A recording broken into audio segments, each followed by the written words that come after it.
हमारे देश में सामान्य तौर पर लोग पैसा कहाँ लगाते हैं? सोना चांदी खरीदते हैं, शेयर बाजार में पैसा लगाते हैं और या फिर प्रॉपर्टी में इन्वेस्ट करते हैं, रियल एस्टेट में। आज आपको ये बताएंगे कि इस साल इनमें से किस एसेट ने कितना रिटर्न दिया। इस साल अब तक सबसे ज्यादा रिटर्न जो आया है वो चांदी ने दिया है। चांदी में इस साल करीब 165% का मुनाफा हुआ है।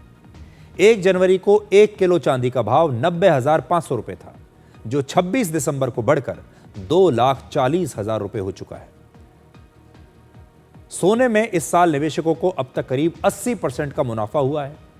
1 जनवरी 2026 को 10 ग्राम सोने की कीमत 78,000 रुपए थी, जो 26 दिसंबर को बढ़कर 1,40,000 रुपए थी।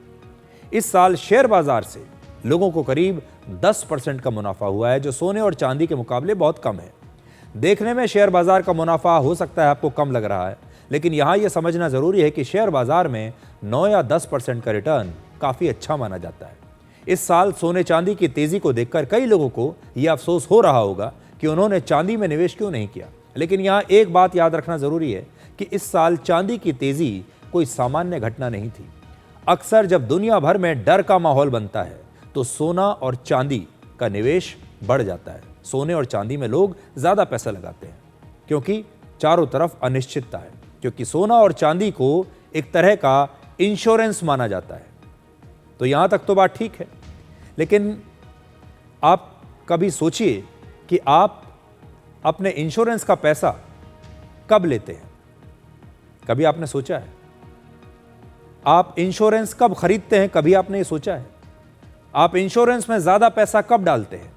तब डालते हैं जब भविष्य को लेकर आपके मन में डर होता है, भविष्य को लेकर अनिश्चितता होती है, जब आप नहीं जानते कि कल क्या होने वाला है और कल आपको जो भविष्य है वो ज्यादा ब्राइट नजर नहीं आ रहा, अंधकार में नजर आ रहा है। इस समय दुनिया भर में तनाव का माहौल है और अमेरिका के राष्ट्रपति ट्रंप के टैरिफ की वजह से निवेशक डरे हुए हैं। इसीलिए इस साल सोने और चांदी में जमकर खरीदारी हुई है।